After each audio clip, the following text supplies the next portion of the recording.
Iftorli mahalda yumshoqni, muzdekini nimadir yegiz kelsa, albatta shu shirinlikni tayyorlab ko'ring.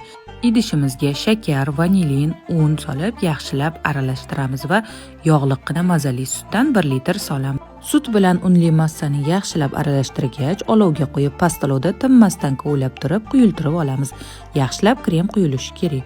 Endi bunga tozagina sariyog'ni qaynoqligida solib, aralashtirib olamiz. Kremingiz juda ham suyuq bo'lib qolmasin. Listimizga 2 stakanda kokos qirindisini solib tekislab olamiz va qaynoqqina kremni quyamiz. Qaynoqqina krem sekin-sekin qotishni boshlaydi.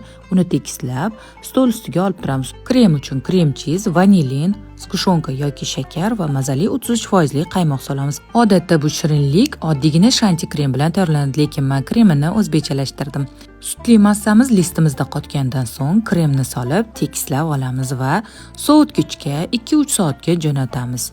2-3 soatdan keyin olib, xuddi shunaqa bo'liklarga bo'lib chiqamiz. Sutli kremingiz maromida quyilgan bo'lsa, tezgina qotadi va o'rashga umuman qiynalmaysiz. Agar sutli krem suyuq bo'lib qolgan bo'lsa, 2-3 soat xolodilnikda tursa ham qotmasligi mumkin. Shuning uchun sutli kremga ahamiyatli bo'linglar. Juda ham mazali turk shirinligi saroy sarmasi tayyor. Bir marta tayyorlab ko'rsangiz, tez tayyorlab ko'rasiz. Ayniqsa iftorlikka zo'r ketadi, yoqimli ishtaha.